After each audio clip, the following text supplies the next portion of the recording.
All right, what's up? What's up? What's going on? So this is Bodemon. He's level 99 right now. This is base stats, and I'm going to start with number one on my list of 12 ways to improve the game. So I'm just going to go through this as quickly as possible because I have a lot to go over in the last part of this. This should definitely be under an hour, but I want to start with number one real quick. There's no reason that all Digimon should have the same maximum stats of 9999. Like, it's a flavor failure to me. It might be an unpopular opinion, but to me, that's just terrible for flavor. This makes nothing feel special when everything's the same. So, here's what I would do. I leave these stats like as they are. You see how, like, all Digimon kind of have a little difference, like, of their stats. So I leave that the same. But for your trainable stats, when you go in and you get your training on, that would be a maximum of 20 plus 20% per level, meaning you could only go 20% higher if you're in training one. You could only go 40% higher if you're in training two. You could only go 60% higher than these stats at level 99 if you're a rookie. If you're a champion, you go 80% higher. If you're a mega or an ultimate, you can go 100% higher. If you're a mega, you can go 120% higher. And then if you're a super ultimate, you can go 140% higher. So for Bodemon here, right? His max in, let's say, attack, right? His max attack would be um, that 2117 plus 20%. And that would come out to 2540. But for Agumon, Gray, oh, wrong Greymon. Greymon, Metal Gray, War Gray, Omni. For Omnimon, who has a much higher maximum attack stat, his trainable attack would be 12,000, right? Um, so normally he'd reach 5636, 5236, but he can go all the way up to 12.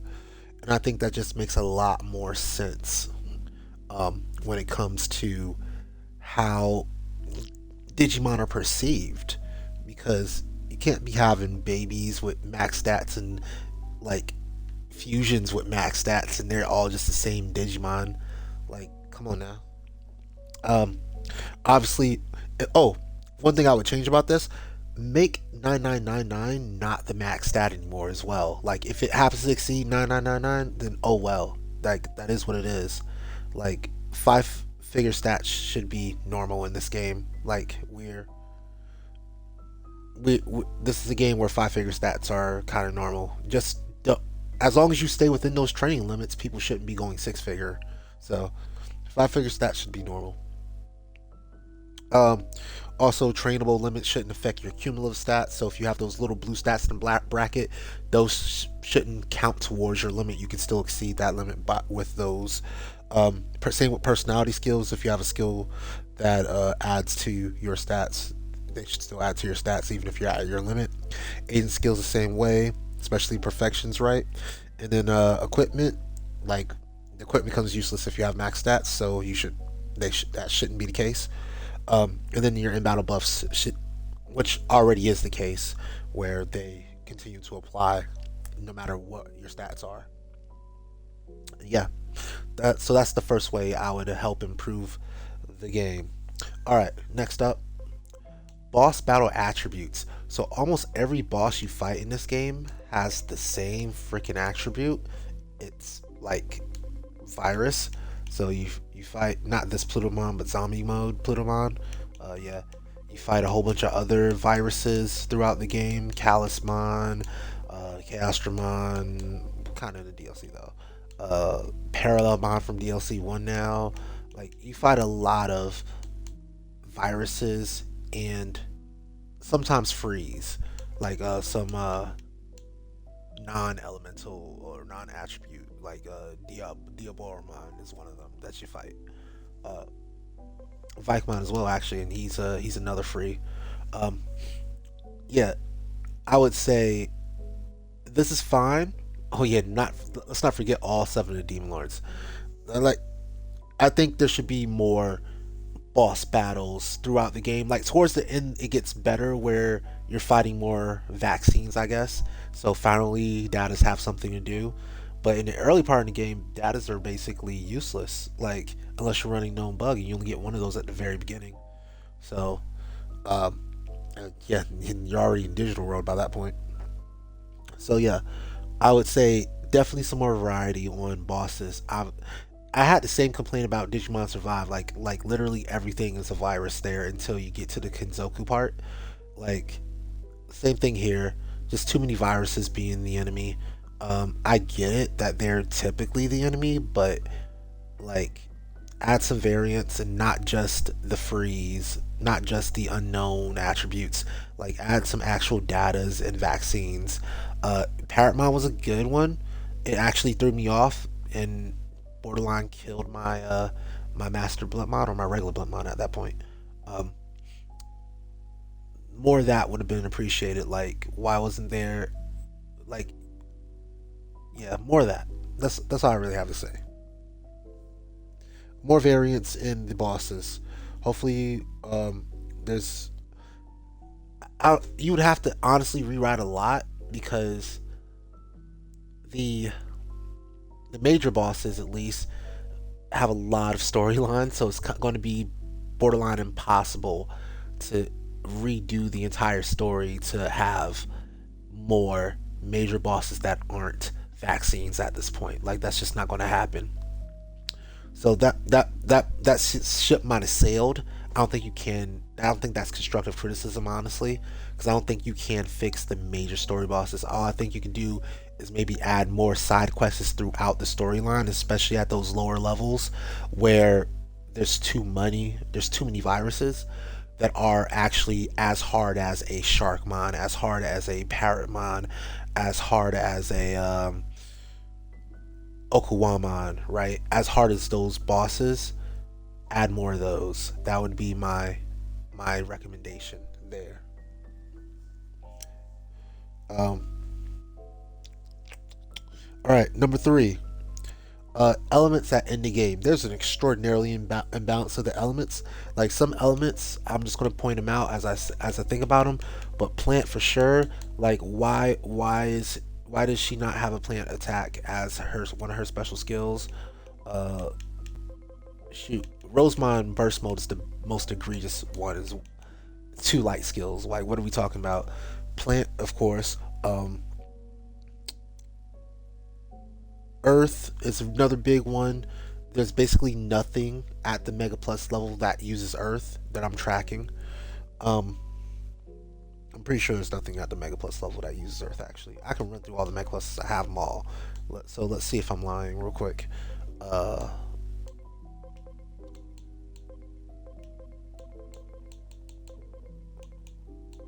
no, no, no, no, no, no, no, no, no, no, no, no. I'm pretty sure they don't have any waters either.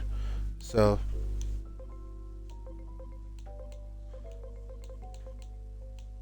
yeah, yep. Literally no representation amongst the mega pluses of water that I'm tracking. I think I just went through them all. I didn't see any water of earth. That's the other one, and of I think wind is in there for wind is actually in there at least once. Actually, wind is in there for Ravmon. I know that one. Oh, and also for Mervamon. Maybe wind's not that bad, but definitely plant, earth, and water are definitely terrible. They have zero support going on, honestly. Uh, Now, granted, water does have also one of the most broken combos in the game, so it's not that water is the worst off, but definitely plant and earth are the worst off, like without a question. Like Shine Greymon, if it goes Mega Plus, then it loses its Earth attacks. It only has two Fire attacks, both of which are terrible.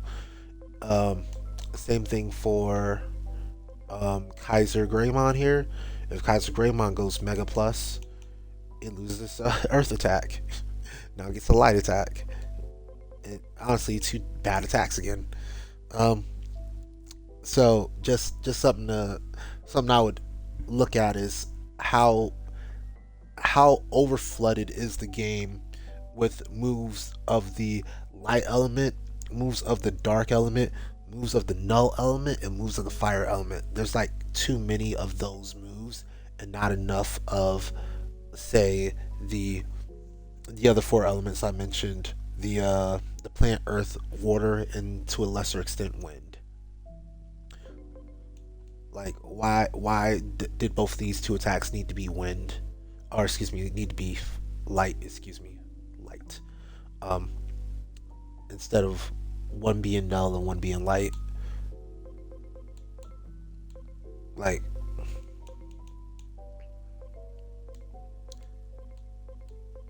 all you see is dark, light, and fire,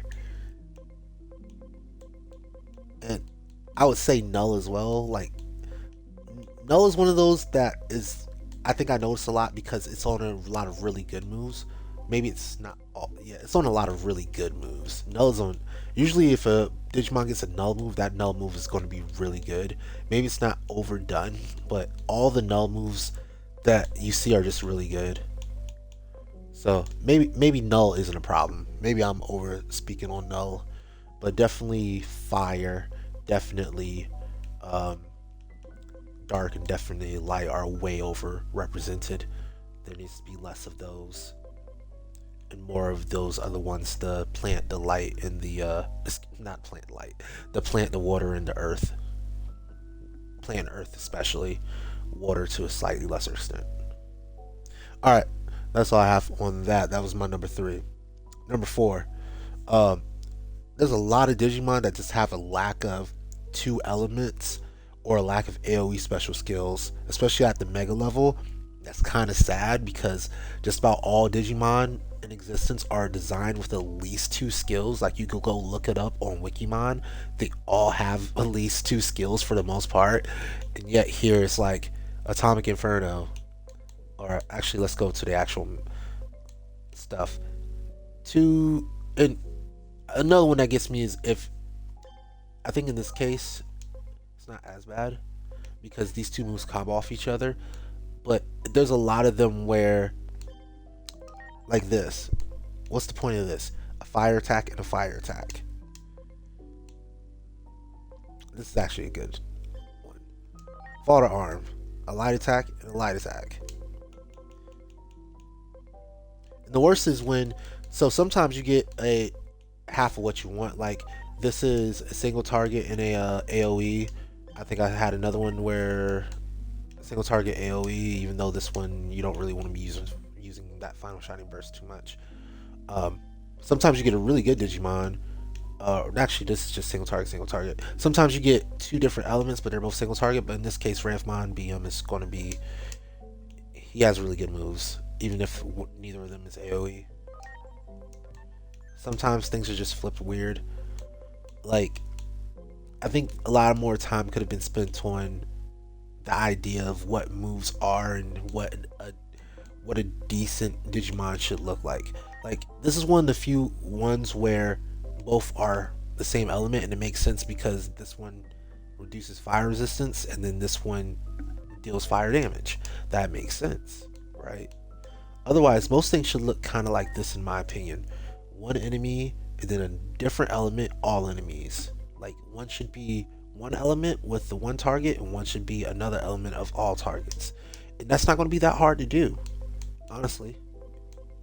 In real terms, if I had to stick, if I was like in charge of redoing the game, I would be redoing a lot of elements anyway.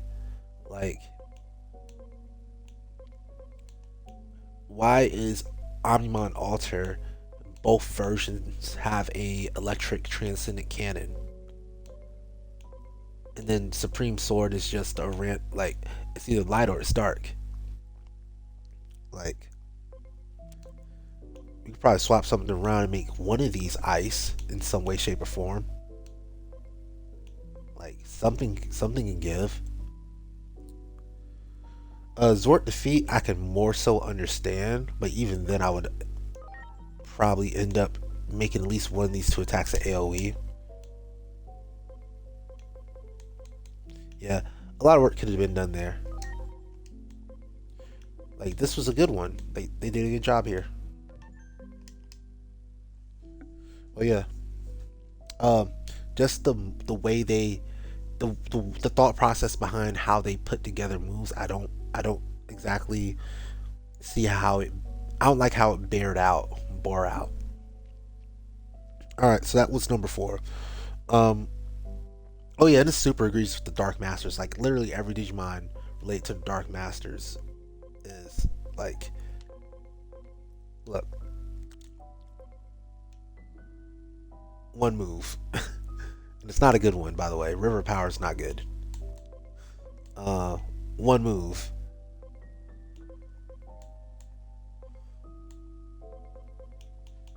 one move again, one move again. Like it's bad. It's real bad.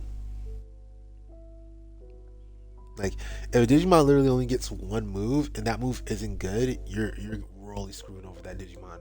Oh yeah, one move, one move.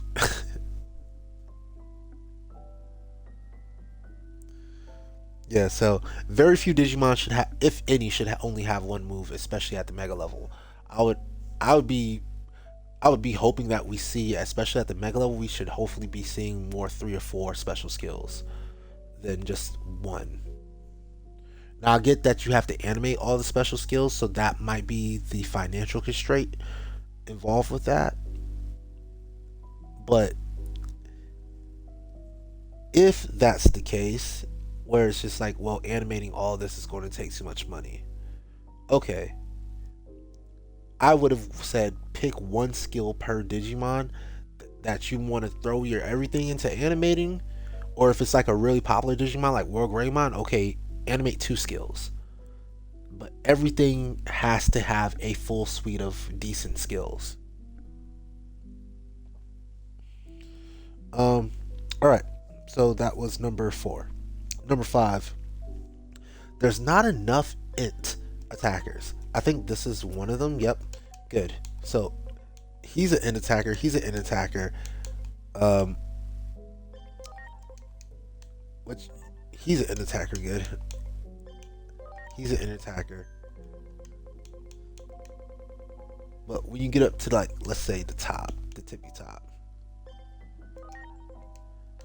physical, he actually has magic there. And that is going to be a magic attack. Physical, all physical. Ooh, ooh, ooh, ooh. Backing out here. And maybe it's just the way I feel, but it feels like there's almost no physical attackers at the upper echelons of them all. I think Dark Prominence. Is Dark Prominence magic? No, it's physical. Um, Aurora Blaster's magic. It has to be. Yeah. You're double magic though. Yeah. Grace Novamon is one of the good ones. Uh, double physical. Double physical again. Yeah. This feels like almost all the important Digimon are physical, physical, all the way through. Physical, physical, physical, physical. There we go. Physical, physical. Finally, magic again. Physical, only one attack. Physical, physical, right? Which is funny because his pre-evolution we just saw had a magic attack. Physical, physical. Physical, physical. Oh no, actually magic. I did not expect that from Lamprantors. But yeah. Physical double. That's double magic. I'm not sure. Physical double. Double physical, of course. Double physical. Oh no, actually you're non. But this is double physical again. Which is weird. I would have expected one of those to be magic. Um, physical, physical, physical, physical, physical, physical. No, physical, magical. Supreme Cannon off of him is magical. But yeah, these two over here are physical. All. Yeah. So you see, this. It seems like maybe there's like a little bit of a tilt, like maybe a 70-30, maybe a 65-35 tilt towards the physical side of things. And it just makes it weird if you want to run magic attackers that you're just kind of low on good magic attackers. Like, you kind of have to dig deep for, or use a mixed attacker like this one with Mystic Break.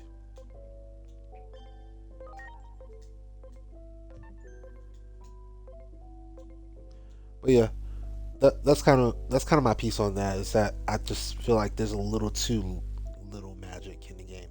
Like maybe we can bump that up a little bit. Like why is Supreme Sword or not Supreme Sword? Transcendent Cannon? No, Supreme Cannon. Supreme's Cannon. So on Omnimon, so if you were playing Digimon Survive, this would be a magical attack. It is. It's a special attack. But in this game, it's a physical attack. That threw me for a loop. Why is this a physical attack in this game? Why is Supreme Cannon a physical attack? That was weird. And it's like that for a lot of Digimon. Like a lot of things that should be magic are now physical. It just seems weird. All right, that was number 5. Um, all right, Aegiomon. So number 6, your lack of control over Aegyomon's personality. Um, yeah. So I'm just gonna read this one verbatim. I don't want to screw up the wording on it. If you're not careful, like me in my first playthrough, you'll end up with a bad personality. I ended up with tolerant. Like, like that don't do nothing for me, bro. Um, so yeah, I have a tolerant Aegiomon for no reason. With healing wisdom as a personality skill because yeah, that's awesome. Um, yeah. So to my understanding, how this works is as you level your Aegiomon, if you level him as holy, he can I go to yeah. If you level him as holy, he gets more philanthropy. If you level him as his red version, the valor version, the regular version, he gets more valor, of course. If you level him as blue, he gets more amicability, and if you level him as green, he gets more wisdom. And yeah, yeah, that's all I gotta say about it. I don't know if his personality skills as he moves around are random. That would be heartbreaking if they are, because you could just get screwed over and just get a really bad personality skill as his level 99 one, like I did. Um, but yeah, I would definitely make that much more changeable or much more, yeah, changeable. Honestly, like I don't know how else to fix that. That just make it changeable at will. Or maybe when I switch forms, it just switches his personality. So if he's holy, then he has a random uh, a random philanthropy personality. But if I were to say swap him over and make him Aegiomon red,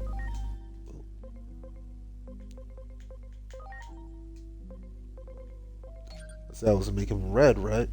Then he would instead have a random valor personality instead.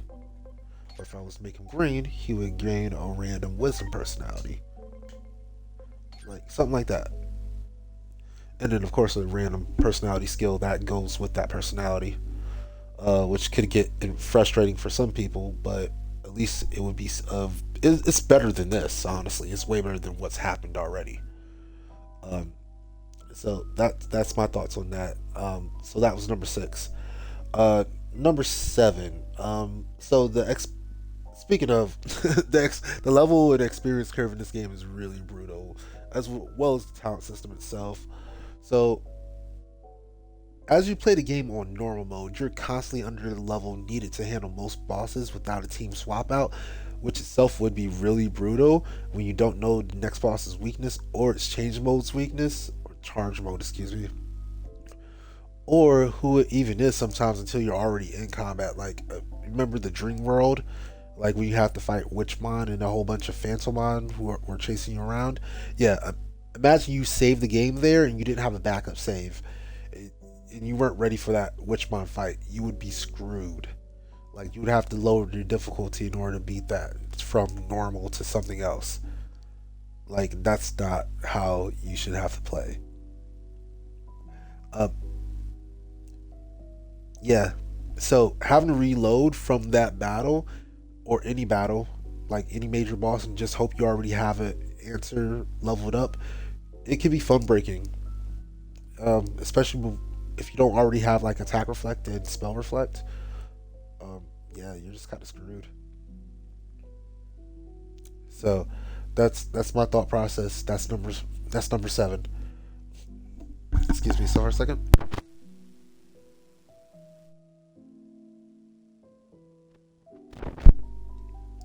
Okay, I'm back. Number eight. So one thing I don't like is like bosses being immune to like freaking the majority of stats abnormalities, and you having no method to determine which abnormalities even work on them, except trying them all. Like, why do I have a scanner to analyze something and it doesn't tell me if what this thing's like weaknesses as far as like poison or what so on are? Like, it should at least give me that much info so that I can like try to use that to my advantage. Like, that's just what I'm thinking. um because I would still have to have that stuff available.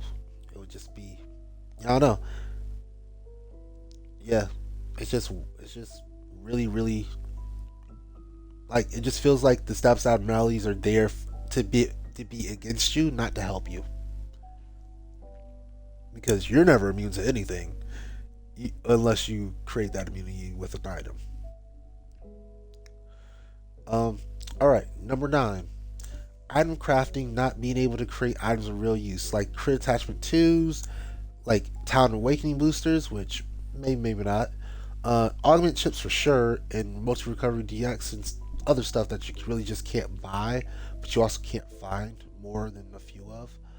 Due to this, there's basically zero interest in getting drops besides the surprise encounter ones, like Digital Wine gives you immortal eggs, and Black Kingdom Mine can drop what is it called? Talent Awakening boosters. Yeah, but outside of those, there's a lot of stuff in this game. Not a lot of stuff, but a few things that like try to encourage your like drop rate, and it's like, who cares about your drop rate? Because nothing that you get is good. Nothing that you get is of any use to you whatsoever. So yeah, this whole idea that drop rate is important is like silly. All right, and then number 10, the lack of free content to reasonably bring the player up to the level needed to like fight the in-game super bosses, like the Road Knights and Olympus 12. Unless you're going to use the reflect skills, which you don't really want to be doing, because like, is that a game or are you just playing prediction? Like, I'd rather be using my real skills instead of reflection. Like, why am I just sitting around waiting for the enemy to attack me when I could be doing attacking myself? Along with the level curve being brutal in general, which we already just talked about, there's nowhere to train from like level 60 to 90 reasonably without paying for like the Hall of Experience DLC, which sounds like boring, right? Because you're just going to an outer dungeon and grinding there, uh, or just doing the experience trick overnight, which again, you're getting ahead in the game by not playing the game. Like, you're letting the game play itself so that you can finally enjoy the game. That sounds dumb. Um, but keep in mind, after this number 10, I'm going to have two more, and those two would make are if these were to happen, they would make the player so much more powerful that leveling would no longer be a problem. All right. So, number 11 is going to be. Oh, whoa, well, yeah, I don't care, but how bad every single target a personality perk agent skill is, right? So, what I mean is, when you go to your agent skills, and you go to like say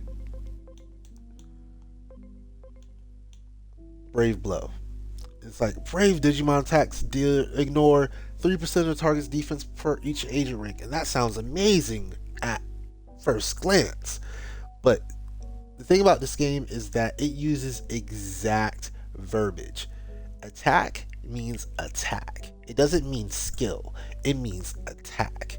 It doesn't mean you're attacking somebody with a skill. It means you're using the attack command.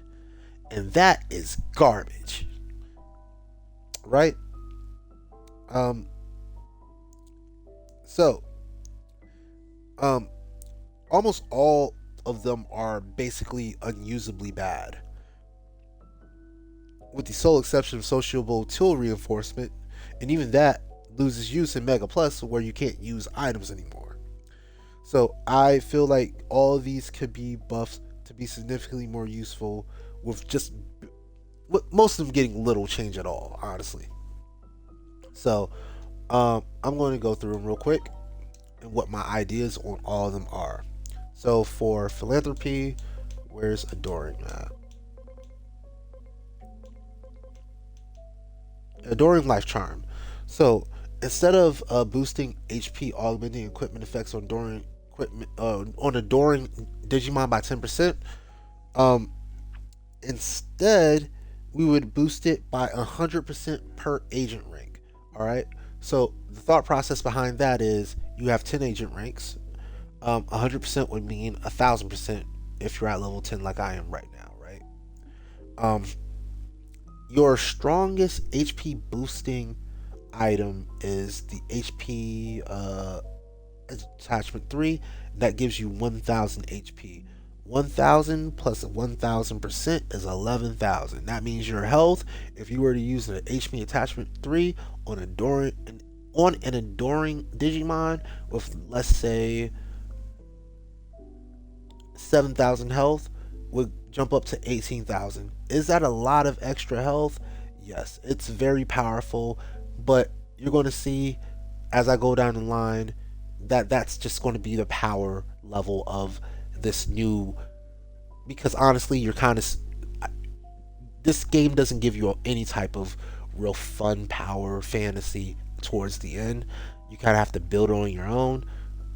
I'm telling you guys, like, the power level I would envision for this game if I were to change it myself, you would be smoking things. And honestly, it would probably be to the point where they could implement new bosses, like new super bosses that could, like, you could have a lot of fun against, because your team would be a lot of fun to play. So keep that in mind. This is where I'm coming with it at. I'm coming with it at plus 1,000% on HP charms. All right. Obviously, you could break the maximum um, of 9999 because we already wanted to make that change in the first place. All right. So devoted treatment. Uh, this one we're going to get rid of the effect altogether. So this one will be one of the ones where I don't just change a number. I'm changing the entire effect because, yeah, HP recovery items don't even work in Mega Plus, right? So instead of doing that, at least I've been told that.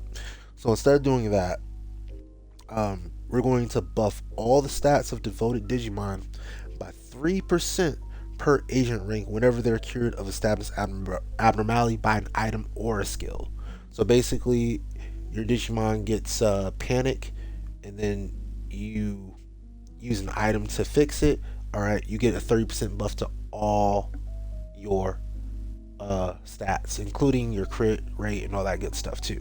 It just go ahead and buff your accuracy, your evasion, your crit rate, your attack, defense, spirit, speed, and defense.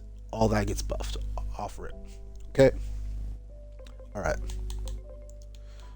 Tolerant heart charm boosts SP augmenting equipment effects. Okay, this is another one where we can completely rewrite it. So forget what this says right here. Here's how we rework it. Boosts skill damage dealt by tolerant Digimon by 100% of the SP spent per agent rank. And if you know where I'm going with this, I'm just going to say one word. Testament. That's the only word I want to say. That's the only word I want to say. And I'm just going to let you, if you know what I'm talking about, if you know, you know. All right? I'm just going to leave it at that. That's the only word I'm going to say. You see how I'm coming with this, though? Plus 1,000%, damn it. You know what? Never mind. We're just going to keep pushing. All right, last one's going to be overprotective healing. And this one's going to be small change. Boost the healing proficiency instead of recovery, because I don't know what that means. Does recovery mean the amount of recovery that is dishing out or the amount of recovering that it's receiving. So I'm going to be very specific about this. Boost the healing proficiency of overprotective Digimon when using HP recovery skills by 10% per agent rank. Everything's going to have per agent rank in it, by the way. I don't know why some of these do and some of these don't in the real game, but if I were to edit this, everything's going to scale by your agent rank. So when you beat the game at level 8 or you beat the game at level 9 and you're getting up to level 10, there's actually a reason to do it because you're actually going to get quite a bit stronger.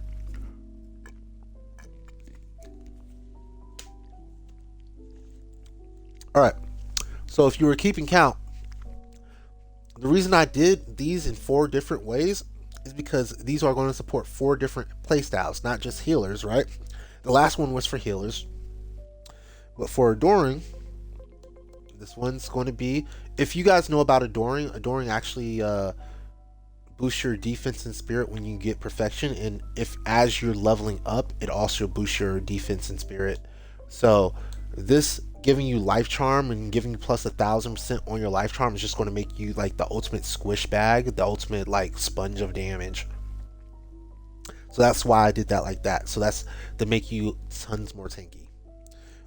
Meanwhile, with devoted, excuse me, I don't actually know what I was doing there. I think it's because it's a, oh, I think it's because it gives you attack, right? Yeah, it's because it gives you attack. So I want something that can boost all of your stats up. And plus, I think Craniumon is devoted, if I'm not mistaken. So I want to, thinking along those lines, okay, if that's the kind of Digimon that's devoted, then yeah, that's kind of where I want to go with it. Um, Intolerant, Tolerant, I think, is the one that boosts your int, right? Yep, HP and int. So that's why I went with that. Again, we're talking about Testament here. And the last one is Overprotective, which we know is like the healer's favorite, what you call it, personality to have with great wings, or what is it called? Giant grasp, giant hug. Uh, great embrace. That's what it's called. All right, amicability. Amicability, I think I did the most rewriting on. Sociable tool reinforcement is going to be mostly the same. Where's it at? That's opportunity. Oh no, it's up top. Here we go. So social tool reinforcement increases the effects of buff items and skills.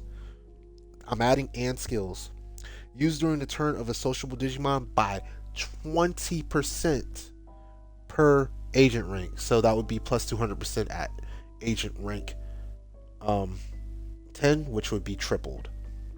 Now, it would be weaker in the beginning because you're not getting that immediate double buff, but you're getting triple buffs at agent rank 10. So there's nothing to really complain about. You're going straight to max level 60 or 60 plus 60%. Excuse me.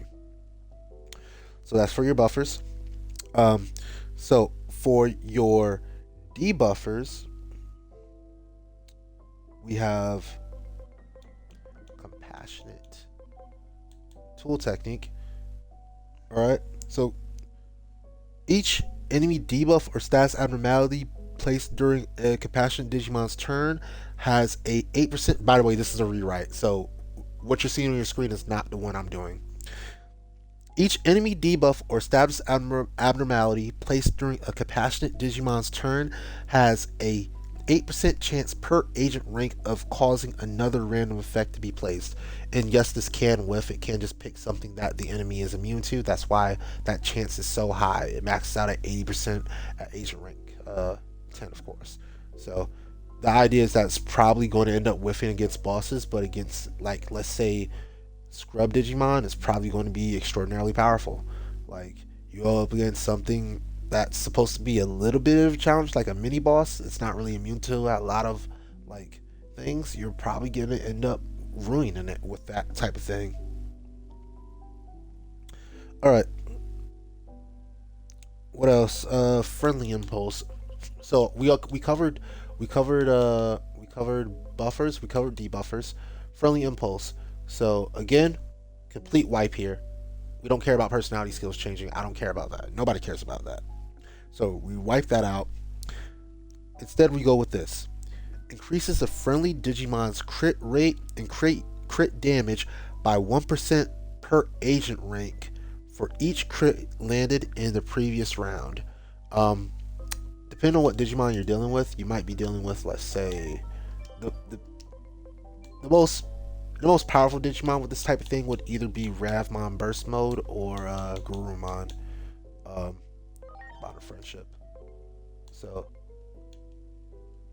yeah, he can hit 8 times for high crit in Ravmon Burst Mode. Where's that? Where is it? Where is it? Here he is. Actually, no. It would just be Gurumon. Yeah, Gurumon's the one that can hit like a whole lot of times and has high crit on all those hits. So that would be the one you'd be the most scared of getting that from. But ultimately, it's only, let's say he lands all 8 crits. It's like plus 80% crit rate and crit damage, which is good. But there's going to be a lot more powerful things coming along. But it is your like legitimate crit set up. Plus higher crit rate tends to like snowball in on itself. All right. So we handled crit, we handled buffer, we handled debuffers. Last thing I want. This is something that we don't talk about at all. This game doesn't even really deal with it after the Sharkmon fight. Um, Taunters. All right. So taunters don't really get any real like help in this game. So here's what I want to do with opportunistic rest. Wipe this effect out because this is cool, but no. Um, Instead, when taunting, opportunistic Digimon take 5% less damage per agent rank, and allies take 8% less damage per agent rank. Alright? So, now, when you're taunting, you take like 50% less damage basically at rank 10, and your allies take 80% less damage in case your opponent wants to use like Transcendent Sword or another AoE attack that's going to hit all of you and just bypass your taunt altogether. At least then your taunt still protects everybody. But that's the idea behind that. So that would make your taunter really good if you're using Hate Charge or if you're using Monkey Wrench, whichever one. You're going to get a lot more bang for your buck while you're taunting the enemy. So that kind of covers everything that most opportunistic Digimon want to do, whether it's buffing, debuffing, landing crits, or landing taunts, which is tanking basically, because that's, yeah. Amicability is kind of where they put a lot of effects. They put the tanks there, they put the crits there, they put the speedy things there, they put the buffers and debuffers there. So a lot of stuff just collected into amicability. It's really hard to describe this personality group, but I think we did a good job of trying to cover all the bases, at least better than the original abilities here, original agent skills did. All right, covering Valor now. All right, so Valor thankfully is pretty. I don't have to change much about Valor because they actually tried with Valor. You can tell they tried a lot harder. It just didn't work out. So I don't. I only rewrite one of them completely. The rest of them are just edits. So Brave Blow, the first one I started with, instead of just attacks, it's going to be attacks and attack skills. That's all it's going to say. Attacks and attack skills. Otherwise, I don't change that at all. Attacks and attack skills. And then it works the way you think it does. You just straight up ignore 30% of the target's defense as long as you're using a physical attack. Again, we have other things that are doing more than 30% damage in other places, but that's a good, like, you don't have to work for it. It's just their baseline. 30% is our baseline basically for how much bonus damage we're getting with just no effort at all, because that is no effort at all. You're just using regular attacks. Um. All right. Daring wall. Um. Adding 4%. So here's the thing about daring. Daring increases your attack and your intelligence. So I want to kind of make it like a spell sword effect. So I said with daring wall, um, I'd probably end up changing the name from daring wall to like daring spell sword. But basically, adds 4% of your int to the daring Digimon's attack for each agent rank. So obviously that can max out at 40%. But that would be the idea. Um, uh, it's not that complicated. So it's just like, yeah, if you're running a Greymon or if you're running a War Greymon, those are both daring Digimon by nature. But they do have a serviceable intelligence stat that you might want to be using, and it encourages you to increase that intelligence stat because it's also going to feed back into your um, attack stat. So that's all that's really about. Um, all right. Reckless Strength Charm. Um, so this one is basically the same too. I'm just changing numbers. So boost attack augmenting equipment effects on Reckless Digimon by 80% per agent rank. 80% per agent rank. All right. So if you're tracking, that's plus 800%, and the reason is, even at maximum power, like let's say Sky God's Thunderbolt, that's only plus 4,500 attack. So in the grand scheme of things, it's it might just break even with Brave Blow. It might. Now, of course, if you're using two of those, right? If you're using two strength augmenting equipment effects, then of course it'll go above and beyond that. But if you're using two of those, then you're missing an opportunity to use something different, to maybe make yourself immune to something or make yourself able to do other things. So if you're using both your item slots for attacking, then you might be missing out on something else. So that's the thought process behind this. So yes, it can increase your strength far beyond some of the other stuff here, but there is opportunity cost in doing that.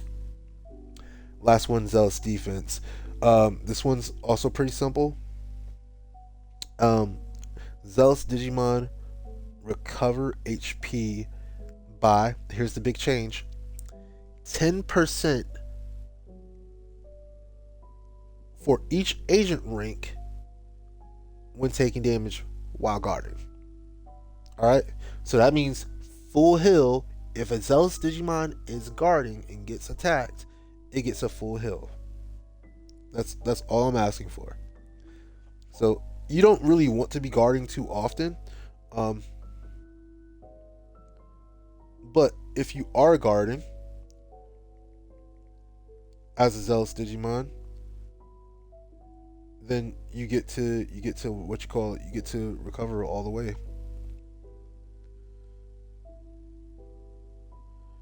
Um, all right, and now for our last segment, we have Wisdom. Wisdom was the one where I had to do the most work, um, or maybe I don't know how to really say it. Astute Blow. Okay, to start with, Astute Blow is basically the exact same as Brave Blow. However, I did change it just a little bit more. So yes, attacks and attack skills again. However, instead of 3%, I said 4% of the target spirit. And the reason I said that is because a lot of enemies have higher spirit, just because a lot of enemies want to be healers, and your healing is driven off of your spirit. On top of that, in order to use in order to use your intelligence for your attacks, your regular attacks, you have to be running a certain personality skill called Secret Sage Art, or you have to have a special item equipped. Either way, it's an opportunity cost that to you, uh, just to be able to attack with astute blow in the real world. Obviously, with this skill, I would also add attack skills, so you could also use your magic spells with this as well. So you just get a straight up 40% uh, damage increase against the enemy because they're it might not be work out to that mathematically, by the way, because the math on damage calculating doesn't exactly work out to that, but it would reduce their spirit by 40%, and you do that much more damage roughly. um so yeah, it's a little bit stronger than Brave Blow, basically, because there's more expectation that your enemy's going to have a higher spirit, number one, and number two, it's more difficult to even get into the position of attacking. um all right, enlightenment. Actually, I want to go for strategic barrier if I can find it next. Here we are. Strategic barrier reduces magic damage taken by strategic Digimon by 6%, not 1%, for each agent rank. That way, so unlike with the Brave version of this, excuse me, unlike with Zella, not Zealous Defense, which one was it? Yeah, Zealous Defense it was. Unlike with Zealous Defense, where you just straight up get all of your health back, this one you don't have to do anything. It's like, you know, passive. So because it's passive, you're not actually doing anything. Instead of giving you the full 100, that would just be crazy. We're selling for 60 here, so 6% for each agent rank. Agent rank. I need to pronounce my enunciations here. All right, enlightenment. So this one's going to be another spell sortie one. Um, Not because this gives you attack and it doesn't. It actually gives you SP and spirit, but it just felt like the right thing to do here. So adds 4% of your attack. So erase this current thing like about items, because we just talked about how items are useless. Adds 4% of attack to an enlightened Digimon's int for each agent rank, and yes, that can exceed the max, of course. So again, if you have a Digimon that has,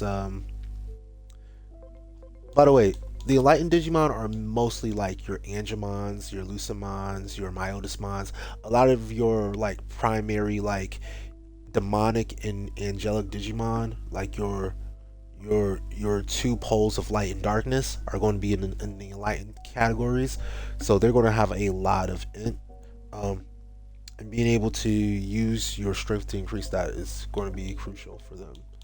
I like that. That's why I kind of like it for Lions. And then Sly fundraising. This is another one where I just completely got rid of it because who cares about yen? Instead, we're going with something very similar to Reckless Strength Charm. It's going to say boosts int augmenting equipment effects on Sly Digimon by 80% for each agent rank. That's it. So it's basically the same exact thing as Reckless Strength Charm except for int.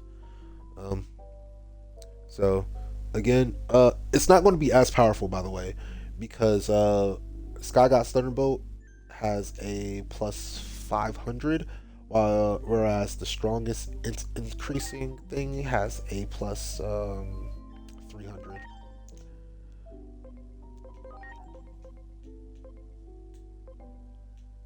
Yeah, Sky God's Thunderbolt plus 500, plus crit rate, plus. There's really no drawbacks to running this. And then, yeah, Kyoko's Goggles plus 300. I could try to find an attachment 3.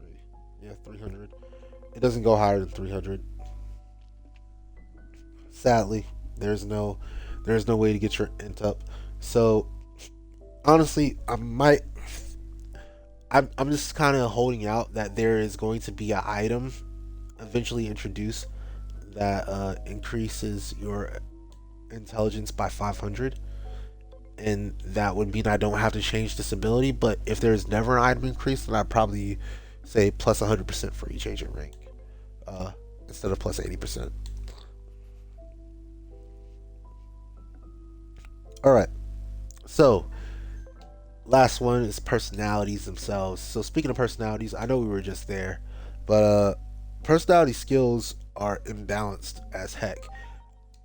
To be absolutely, and I know I'm already at an hour, and I didn't want to go over an hour, but the personality skills are basically like there's like two good ones, and all the rest are like suck. Like you have stout strength, which is a good one. You have where I can just find one. You have great embrace, which is the other really good one.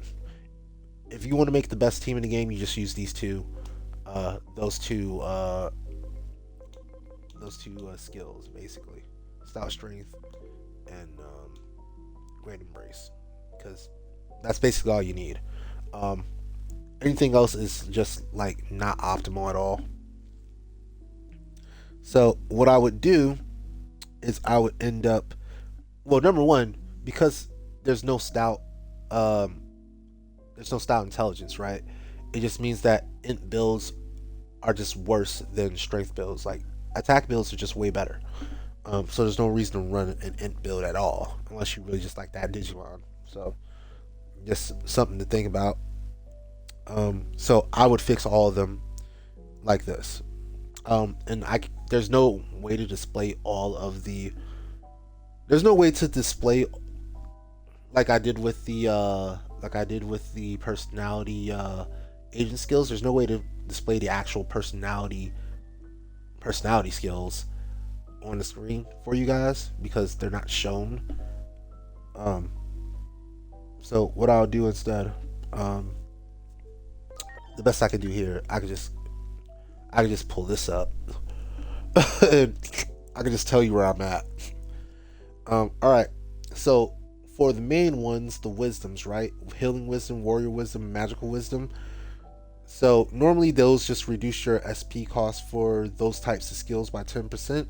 But I would add, in addition to that, it also recovers your 5% of your max SP after using that type of skill. So reduces the cost by 10% and then recovers your SP by 5%. So and you might come out ahead, you might not. It depends on how much SP you got.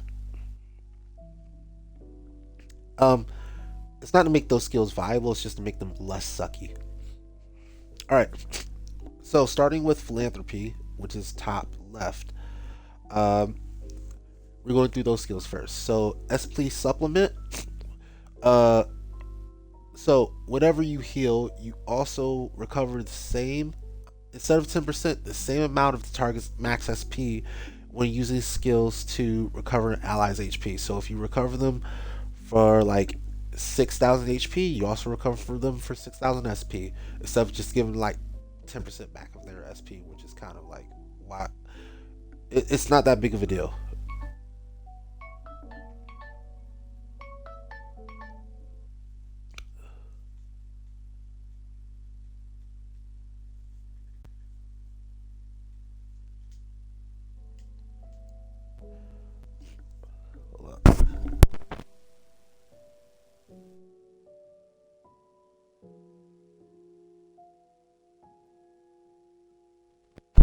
All right, sorry about that.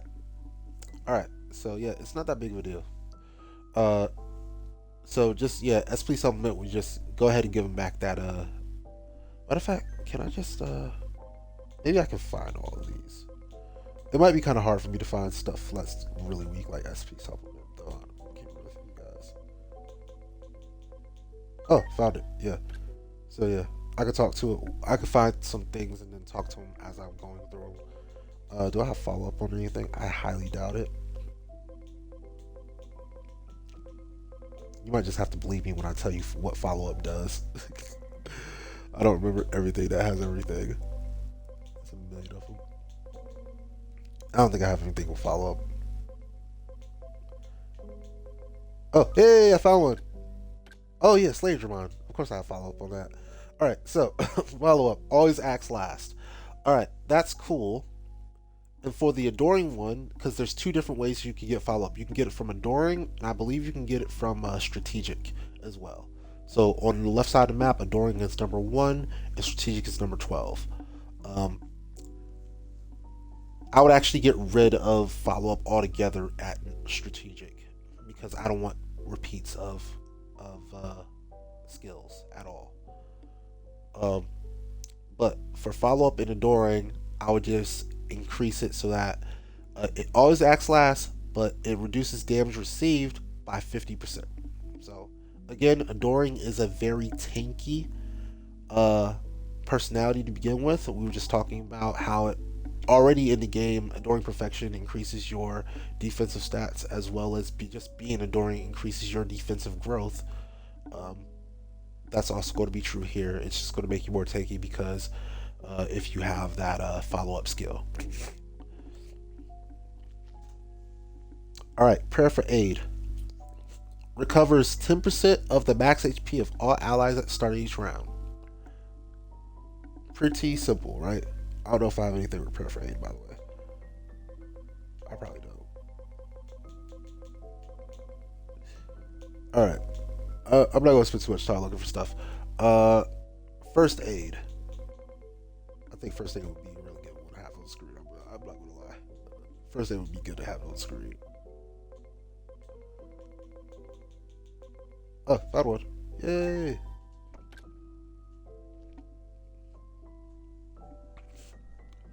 All right. Actually, this is one Digimon that has zero use for first aid, by the way, because of his ability. His skill actually, Ocean Love straight up gets rid of injuries. Uh, but anyway, first aid also removes target's injury when using skills to recover a target's HP. So yeah, uh, so I would actually just straight up turn this into Ocean Love because it would just do that. So instead of just recovering injuries, it would recover injuries, status abnormalities, and diseases all at the same time. There's no reason to undersell it.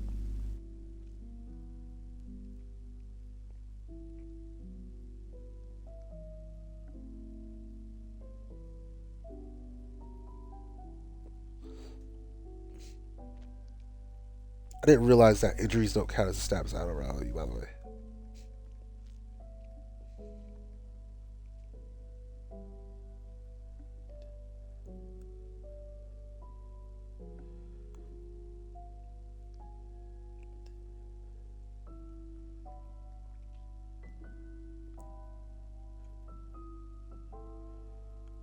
But yeah, we just add disease status abnormalities to this.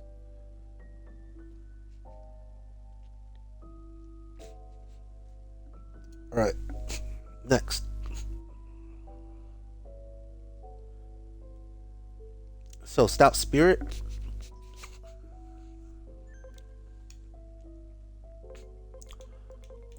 I probably don't have it, but we can just compare it to Stout Strength, which increases your attack by 50% based on your HP, a max of 50%. So at full HP, you get plus 50%, and then it just lowers as you go down. Um, Stout Spirit, I'll just straight up get rid of it though. Get rid of it altogether, and then get Hustle Cry instead. Or, yeah, replace it up here with Hustle Cry, which would extend the duration of buffs applied by the. Matter of fact, I have something with Hustle Cry. Where is. Here it is. Extend the duration of buff effects applied by the user's skills for 2 turns. So this will be an invisible change to this skill. This includes most side effects of all categories of skills except Guts, Reflect Attack, and Reflect Magic, because all those would be broken if you extend them by 2 turns. But otherwise, it would extend like basically all everything you can imagine. Uh, so, for example, with this Digimon, B Cyclone, the steel resistance boost gets extended to 4 turns, right? but the physical and magical damage taken reduction does not get extended by his hustle cry. I would fix that. His physical and magical damage would be extended to 4 turns. Um, so that's just something that I'd add to it. Or another another thing that would be affected, if I can find not Shine Bright Man Burst Mode, where's regular Shine Bright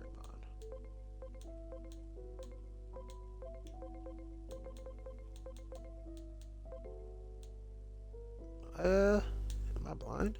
Am I tripping?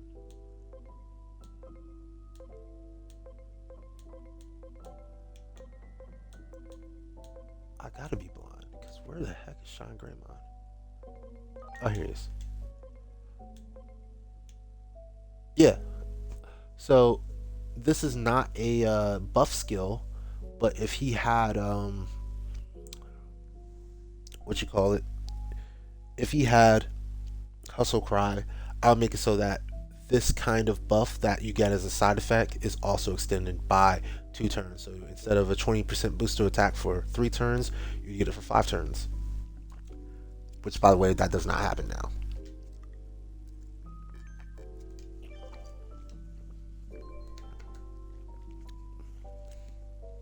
All right. Mm,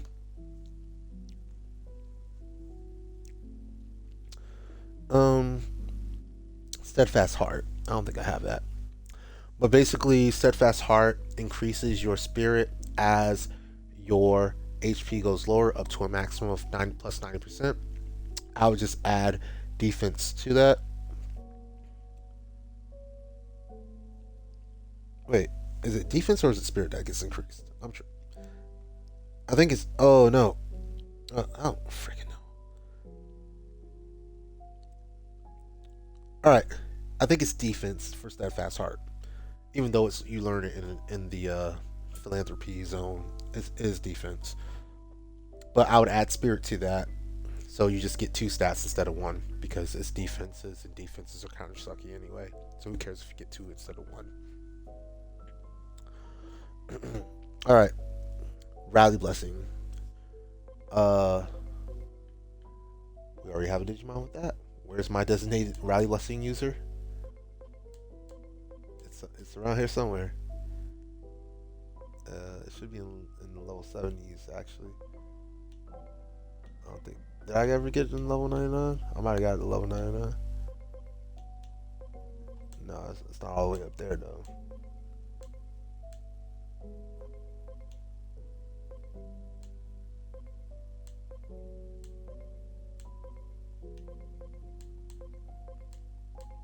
Oh, there he is. He is level 99. Hiding in the corner there. By the way, that's Testament. Yeah. So, Rally Blessing revives you with 50% HP when you're KO'd once per battle. Under my buff, you would get 100% of your HP and SP back when KO'd in battle.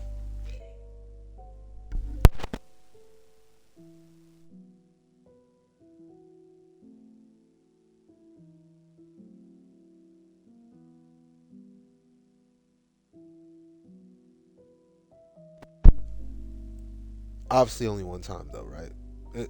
I'm not unlocking it so that you can do it unstop because then you just never lose. But yeah, you get all your HP and SP back whenever you fall in battle. First in line, I doubt I still have a Digimon with that, but if I do, that's cool. Actually, no, I do have one Digimon with that. Where's Ultimate Brachiomon?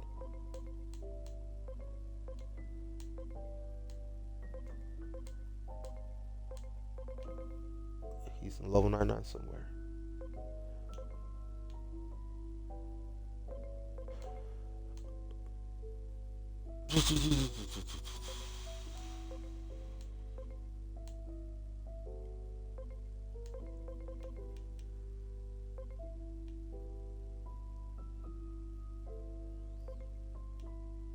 Okay, you know what I'm about to do? Here's what I'm gonna do. Tired of looking around for stuff. There you are. First line says always ask first. Uh, However, for overprotectives, first in line, we're going to replace that. By the way, this is another one you get two of. So you get one from protective, and you also get one from zealous. So we're going to completely remove the one from overprotective. There's no point in having it. I'm going to replace it with fortifying charge. That comes from down in the, I believe it comes from friendly, if I'm not mistaken. It might come from opportunistic, but either way, we're adding fortifying charge, which is going to boost all of your target stats by 20% when using skills to recover allies' HP. I believe right now it boosts them by 10%, and that's cool, but that's not great. So we're going to go up to 20%. And I believe I've heard some people even say 5%, as low as 5% for fortifying charge. Either way, it's too low for it to be useful.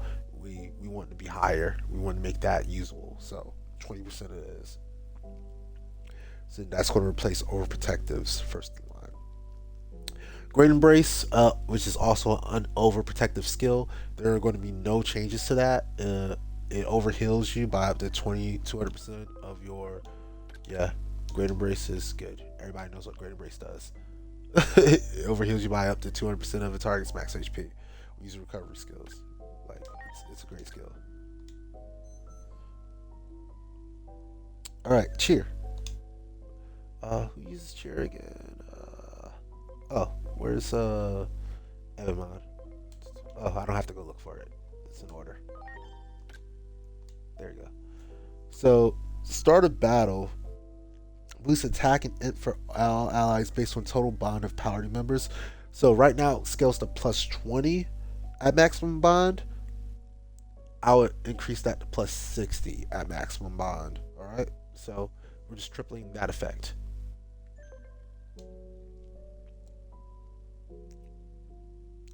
Prankster. I probably still have something with Prankster because I don't have time to fix all my stuff. Here we go. Garbage has it. Boost the probability rate of skill debuff effects. That verbiage is really weird. It's also very hard to test, if not impossible to test effectively. So I would change the verbiage to say boost the probability rate of skill debuff and status abnormality effects by 40% additive. And then there's a visible change. This includes all side effects of all categories of skills. So with this guy, he has a non-category skill, which has a chance to apply confusion. That chance should go up to 100% because it's plus 40. 70 plus 40 would be over 100%, so it just max out at 100. Or with your, I want to see something else that has a chance to do something. Or if anything else that has a chance to do something, you would just get that chance to increase no matter what the category of the skill is, whether it's a debuff or a attack skill or a non-elemental or not non-elemental, a non-category skill like garbage mons. All three of those would have their probability rates increased. All right, slow starter, boost attack from round 4 onward. Do I have anything with slow starter? I doubt it.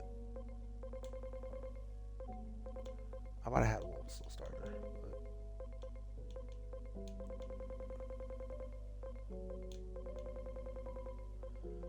I mostly only use the same stuff nowadays.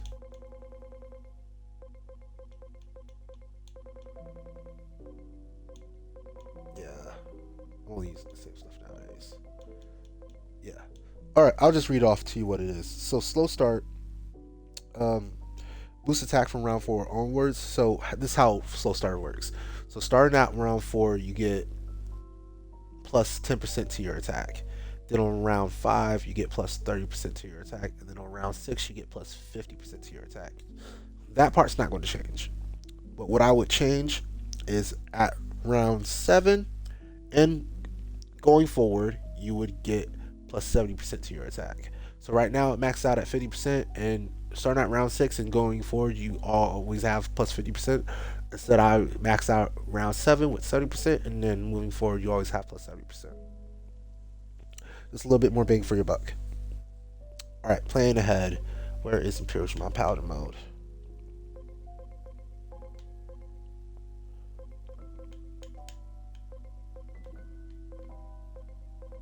Here we are.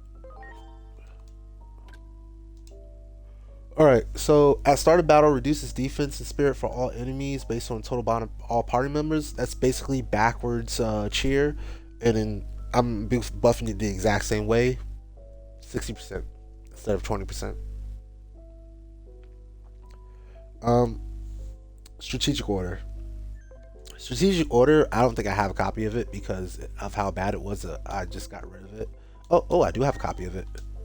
On Susanamon of all freaking things. All right, boost crit rate by 5%. It's absolutely trash.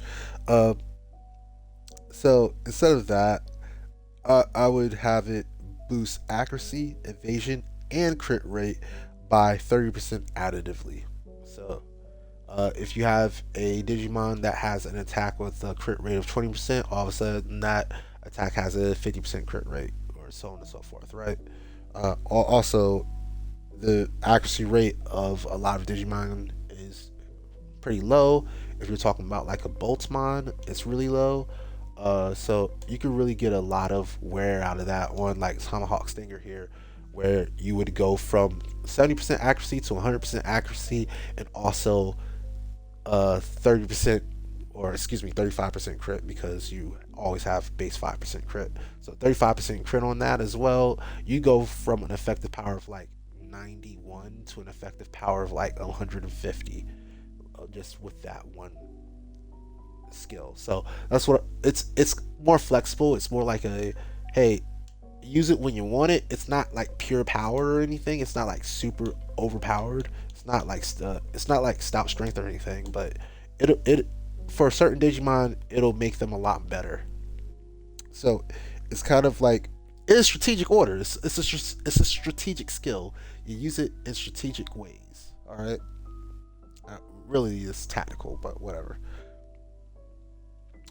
All right. Fortifying charge for friendly. Uh, so obviously we moved it earlier up, so we're replacing it all together. Instead, I want to create a skill called Extra Vector for this personality for friendly. And what it would do is it would say that stat debuffs and status abnormalities applied by the user skills bypass immunities. That's it. They just bypass immunities. So they don't get the bullying effect. They can't have the prankster effect because you're already using your personality skill to bypass an immunity. But what they do is if you have something that you want to, like, say, okay, I have the ability to use Mummymon to mobilize something, or I have the ability to use Dynamon to put things to sleep, you have the ability to do that now. You do have the ability to do that. Um, Now, with enemies that have multiple rounds, if you only put something in sleep for 2 rounds and it just wakes up and starts wailing on you again, it has reduced effectiveness, but it's cool. And honestly, it wouldn't work outside of boss battles because most things that aren't bosses aren't immune to abilities. So you lose against the mobs, and even the bosses you're not doing so great against unless they don't have multiple rounds that they can do things against you with. But it's useful for, hey, I want to immobilize something because I want to be able to use this skill that deals extra damage to immobilize enemies or what have you.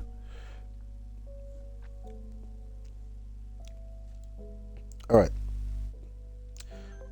billing itself. I should still have something with billing on it, right? I have no idea what had billing on it. I haven't used billing in so long. Actually, no. Metal. King Edamon. Here he is. King Edamon's like the king of booing.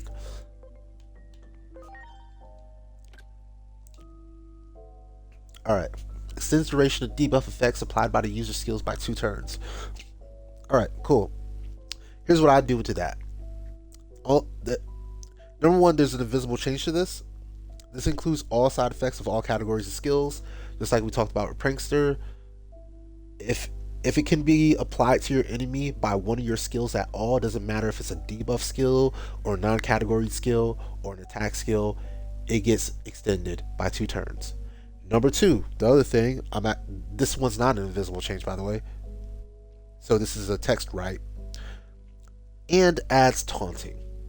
So not only do you debuff your enemy for longer, but you also taunt them while you're at it. That could be a downside, by the way. So let's say you weren't. So yes, you get the longer buffs, but now your enemy's taunted at you. That could be a downside, because then the enemy's going to try to kill the one that's debuffing them.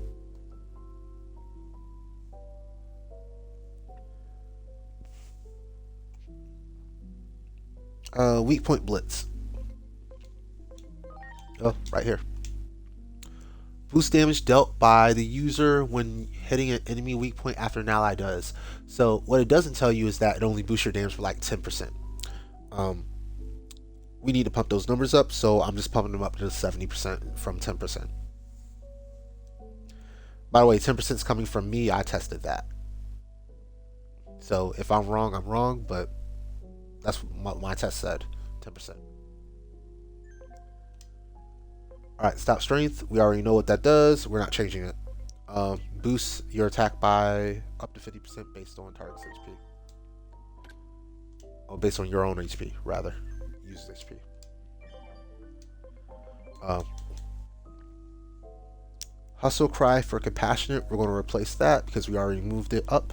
And we're going to replace it with something like deep hypnosis. So compassion is sort of right associable, which is lit up right now. Deep hypnosis is a OC ability, original content ability that I'm creating right here, right now. Doubles the potency of stat buffs and debuffs applied by user skills.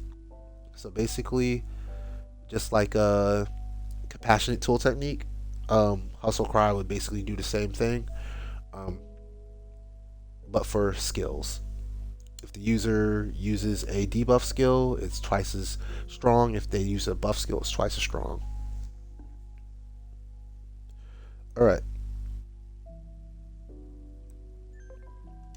Song of Triumph. Now we're up in the we're up in the top right Valor territory. So Song of Triumph slightly boosts cross points gained. I don't actually know the rate of this. I never even like looked at it like seriously. Like I probably should have. It always felt like a good idea because I was very reliant on my cross arts at the beginning of the game. But ultimately, I just stopped caring, and I never even did the math on that. So sorry, but I don't have any words on this because I don't actually know how good or bad it is. It might be excellent. It might be trash. I just don't know. All right. Zealous, first in line. So that's another. So we're not replacing this one. This one is the first in line we're keeping. Um, Always acts first is what first in line normally does. So if there's a round, you always move first that round. I'm going to add to it and gains an extra action if speed is higher than all opponents. So if your first in line Digimon is actually faster than all the enemies, or yeah, all opponents, then it also gains an extra turn that round. So that would be like the one way that you could have extra turns in a round. I've heard rumors that you could, if your speed's high enough, that you can just straight up have extra turns in a round. I've never seen that before. I've never seen extra turns in a round for just having higher speed, but it might be true. But this would guarantee that you get an extra turn. All right, fast break. Boost attack for the first 3 turns. That's what fast break normally does. It's a lot like oh, I just found one. Good. Yeah. The earlier the round, the greater the boost. So how it normally works, actually I haven't tested this. How I feel like it works is you get that 50% on round one, you get that 30% on round two, you get that 10% on round three, um, which is cool. I would change that a lot though. I would extend it out to 4 turns, and I would change it to plus 90% in round one, plus 60% in round two, 30% in round three, and 10% in round four. So as uh, as let's say your other ones, your slow starters are getting warmed up and they're starting to turn on to get their 10%. You're also getting your last little 10% on round four. Reason why the numbers are higher is because the first turn of a fight, especially a boss fight, is premium. You don't necessarily want to be attacking on that round. You might want to be trying to set up something, trying to get some debuffs and buffs going. So if you're going to use that strictly to attack when you don't necessarily have everything set up for yourself yet, then yeah, it's worth the extra risk involved to have that extra damage. So that's why I say plus 90 instead of just plus 70 here. Same thing for round two, plus 60, so on and so forth. Plus, with a slow starter for boss fights, you get to keep that bonus for the rest of the time going forward. Whereas with these, you're done as soon as you're done.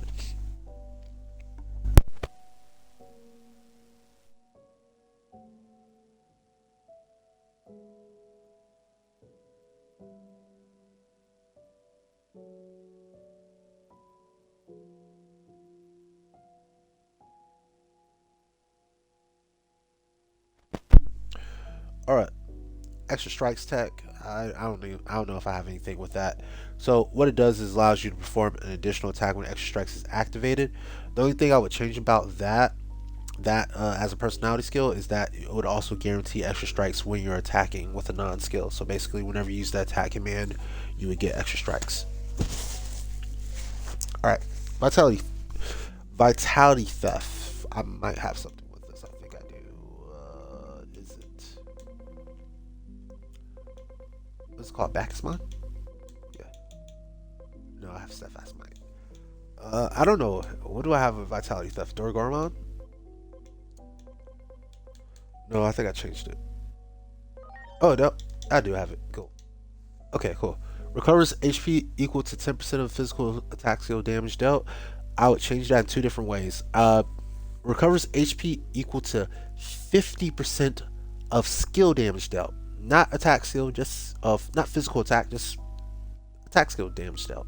So just any type of skill you want to use, doesn't matter if it's magical or physical, you get 50% of that back.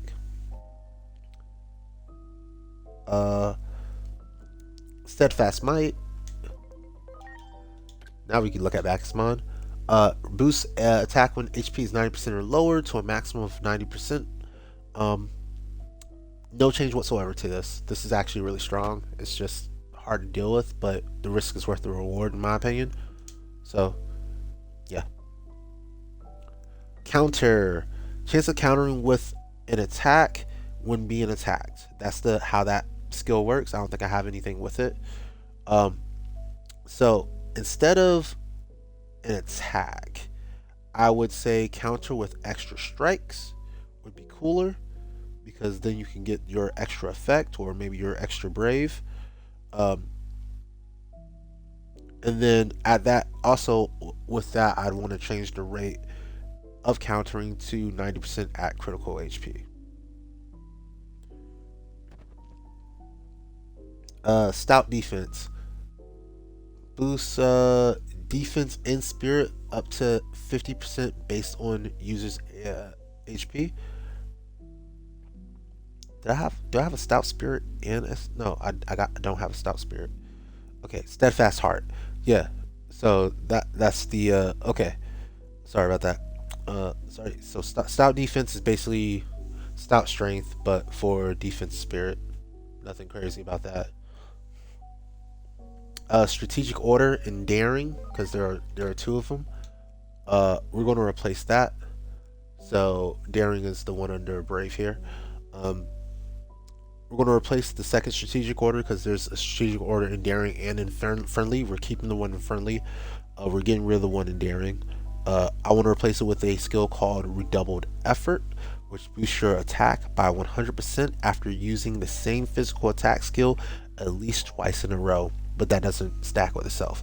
So if you're using the same attack over and over again, it's just going to give you extra 100% damage every time you do that. But it's not going to stack, so it's just plus 100%. So you're just hitting twice as hard.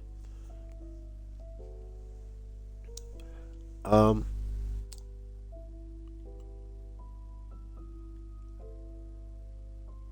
yeah, and that would be it for the Valor section. Last section is again understanding or wisdom. So we're going to start with Secret Sage Art. Ooh, here's one.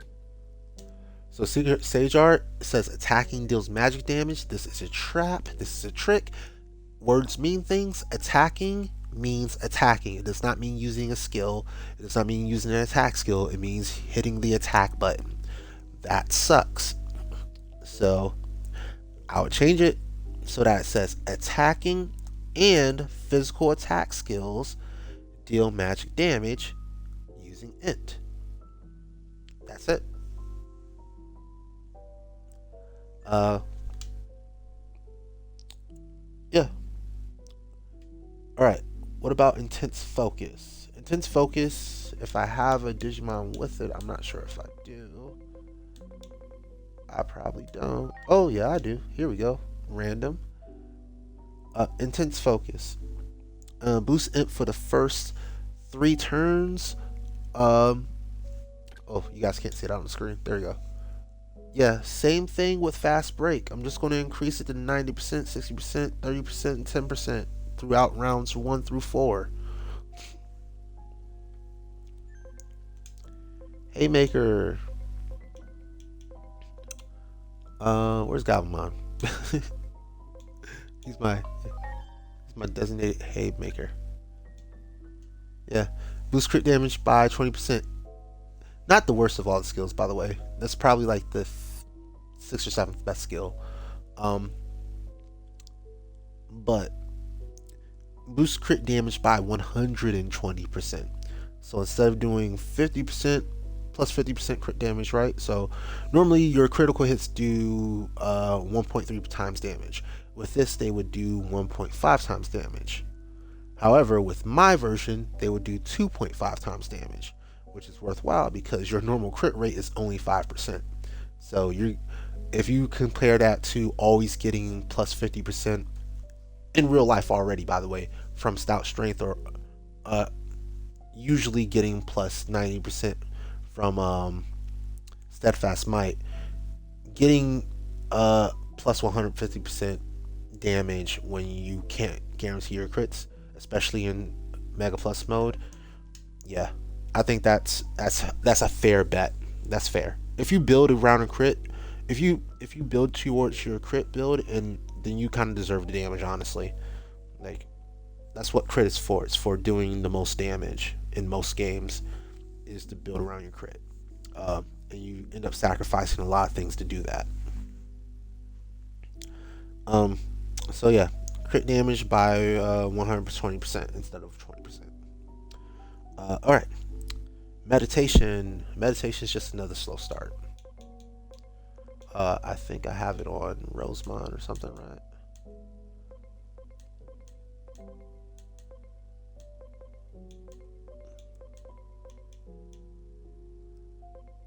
If I could find Rosemont. Oh no, I have steadfast emotion. Well, let's keep that up anyway. Meditation is basically slow start again. That's all it is. It's slow start. So round 4 you get 10%. Round 5 you get 30%. Round 6 you get 50%. My only change would be adding a round 7 where you get 70%. That's how I would increase the damage that meditation does. Um, Combo magic. Ooh, this is one where I want to change it a lot. By the way. So combo magic. So it used to be a good skill, and then they nerfed it. It used to be a really good skill. It was one of the big three. It used to actually activate a lot because if you were great embraced, like you were above 100%, then it basically activated every single turn. But now it doesn't do that at all, so you actually have to be at low health, and you don't want to be doing that too often, especially with your great embrace builds. Um, so basically, right now, combo magic has nothing that goes well with stout strength, and stout strength is the meta, so it's just rough. But yeah, combo magic. Chance of activating skill again when using a magic skill attack skill. So basically, you just use the skill all over again twice in one turn. Uh, I would actually rewrite that completely. Get rid of that, what you're seeing on the screen, and instead go with repeats the previously used magic attack skill when a different magic attack skill is used in the following round. What does that mean? That means that, let's say I have I just need something with two magic attacks. All right, here. If I used this in round one, I use this in round two, I would also use this in round two as well automatically right after it. And then in round three, I could go use this, and then I use this again. But if in round four I use this again, then I don't get any repeat because I had just used that in round three. I just selected it in round three. So each time I select a different magic attack, I get the previous one that I just used in the previous round, assuming I used a magic attack in the previous round. So that's how I would make rework combo magic. It could be really good. It could be meh. Uh, it so I kind of, because I did the one in I made up one in the Valor area where it's like, if as long as you're using the same attack, you get extra damage. This one I was like, as long as you're using different attacks, you get extra damage. That was my thought process there. Um, all right, so magic theft. So magic theft, I don't think I have any of that, but basically, normally what it does is that you recover. It's basically vitality theft, but for magic. So if you, whenever you hit with a magic attack, you recover SP up to 50% of that attack skill damage dealt. However, just like with vitality theft, I would make so that it has nothing to do with you attacking with magic, and it also recovers up to 50% of your SP for any damage dealt from any type of attack skill. All right, follow up and strategic. So if you're looking at number 12 down there, strategic has a follow up as well. I think it was strategic and adoring, right? So we kept the one in number one. We're getting rid of the one in number 12. Instead, we're going to replace it with stout mind. And stout mind is basically stout strength, but for int. So boost int up to 50% based on user's HP. Obviously, if your HP is at max, then you get plus 50% HP, or 50% int. Excuse me. And the last one is soothing song, which slightly recovers the SP of allies by 10% at the start of each round. So instead of 2%, it'll be 10%. And that is all I have. That is all the notes that I have on how I would make this game better in all the different ways.